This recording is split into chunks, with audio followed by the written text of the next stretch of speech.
4 امام ہیں. کتنے امام ہیں؟ 4 امام میں سب سے بڑے امام امام اعظم ابو حنیفہ.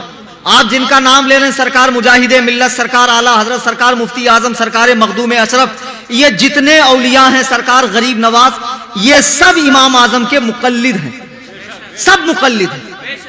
افسوس کی بات، میں ایک بات بولوں، جیسے آپ کو وضو غسل کے فرائض نہیں معلوم، آپ کو امام اعظم کے بارے میں بھی کچھ نہیں معلوم. ایک جگہ میں نے تقریر کیا مولانا، مجھے بڑا درد ہوتا ہے جب میں نے امام اعظم کے بارے میں بتایا تو ایک بڈھا بولتا مولانا یہ کون سے نئے ولی ہے، یہ کون سے نئے ولی ہے. میں نے کہا بابو یہ نئے ولی نہیں، یہ بہت بڑے امام ہیں. بولے میں نے کبھی اعلیٰ حضرت غوث پاک اور غریب نواز کے سوا ان کا نام سنا ہی نہیں میں نے کبھی. امام اعظم وہ ہیں جن کی ہم تقلید کرتے ہیں، جس بنا پر ہم حنفی ہیں. حنفی سمجھے کیا ہیں ہم لوگ؟ حنفی. ہم لوگ پہلے محمدی، پھر سنی، پھر حنفی، پھر بریلوی. حنفی ہیں حنفی. امام اعظم ابو حنیفہ ہجری 80 میں پیدا ہوئے، 70 صحابہ کی زیارت کی، قرآن حدیث سے 12,93,000 مسئلے نکالے. آج جو یہ وضو کے، غسل کے، نماز کے، حج کے، زیارت کے، نکاح کے، طلاق کے، شفا کے، بیع کے، تجارت کے جو مسائل مولوی بتاتے ہیں نا، یہ گھر سے نہیں بتاتے ہیں. یہ جو فتاوی رضویہ ہے نا، یہ فتاوی رضویہ شریف بھی امام اعظم کے فقہ کے مطابق لکھی گئی ہے. امام اعظم ابو حنیفہ اس امت کے پہلے شخص ہے، اللہ دین بھیجنے والا، نبی دین لانے والے، صحابہ دین پھیلانے والے. امام اعظم اس امت کے پہلے شخص ہے جو دین کے لکھوانے والے، دین کے لکھوانے والے. افسوس کی بات کہ آج چھوٹے چھوٹے ولیوں کا عرس ہوتا ہے، اڑیا گڑیا پیروں کا عرس ہوتا ہے، چٹیا سرکار لٹیا سرکار کا عرس ہوتا ہے. لیکن امام اعظم کی پیدائش کب ہے معلوم ہے آپ کو؟ سارا مجمع غور سے سنیں، امام اعظم کس ہجری میں پیدا ہوئے؟ ارے عوام تو عوام، بہت سے مولویوں کو نہیں پتا ہوگا امام اعظم ابو حنیفہ کے اساتذہ کتنے، امام اعظم کی فقہی مجلس کے شرکاء کتنے، امام اعظم کی کتابیں کتنی. افسوس چھوٹے چھوٹے لوگوں کا عرس منایا جاتا، دن منایا جاتا ہے. 2 شعبان امام اعظم کے دنیا سے جانے کا دن ہے. کہیں اللہ ماشاء اللہ فاتحہ ہو گئی تو ہو گئی. امام اعظم کے نام سے مدرسہ نہیں، جلسے نہیں، کتابیں نہیں، امام اعظم کے نام سے کوئی تنظیم نہیں، امام اعظم کے نام سے کوئی جلسہ نہیں.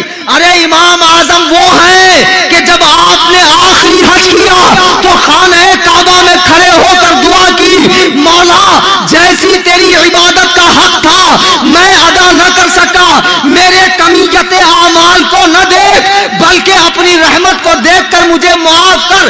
غیب سے آواز آتی ہے ابو حنیفہ ہم نے تیری اور قیامت تک تیرے مذہب پہ چلنے والوں کی بخشش کر دی ہے.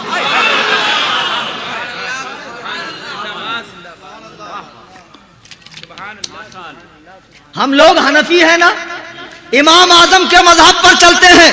ندا آئی کہ ہم نے تیری اور قیامت تک تیرے مذہب پہ چلنے والوں کی مغفرت کر دی. سنو، ہندوستان میں غریب نواز سے پہلے ایک بزرگ آئے، حضرت داتا گنج بخش علی حجویری رحمہ اللہ. ان کی قبر پہ غریب نواز نے 40 دن چلا کیا. حضرت داتا گنج بخش صحیح النسب سید ہیں، 8ویں سلسلے میں، 8ویں پشت میں ان کا سلسلہ نسب حضرت علی سے ملتا ہے. وہ فرماتے ہیں اپنی کتاب کشف المحجوب میں کہ میں دمشق میں حضرت بلال کی قبر کے سرحانے سو رہا تھا کہ میری قسمت جاگی. اللہ کے نبی میرے خواب میں آئے، سرکار کی گود میں ایک بوڑھا ایسے بیٹھا تھا جیسے بچہ اپنے باپ کی گود میں بیٹھتا ہے.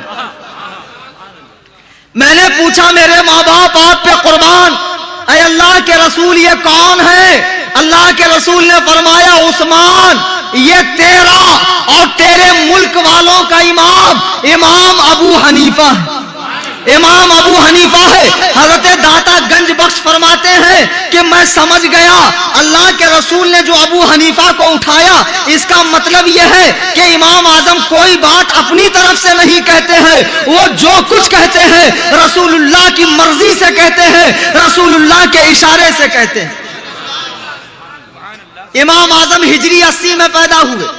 دنیا میں آخری صحابی کب تک تھے؟ ہجری 120 تک۔ کب تک تھے؟ تو امام اعظم نے صحابہ کا کتنے سال کا زمانہ پایا؟ 40 سال کا۔ نبی فرماتے ہیں آگ، جہنم کی آگ اس مسلمان کو نہیں چھوئیں گی جس نے مجھے دیکھا اور میرے دیکھنے والوں کو دیکھا۔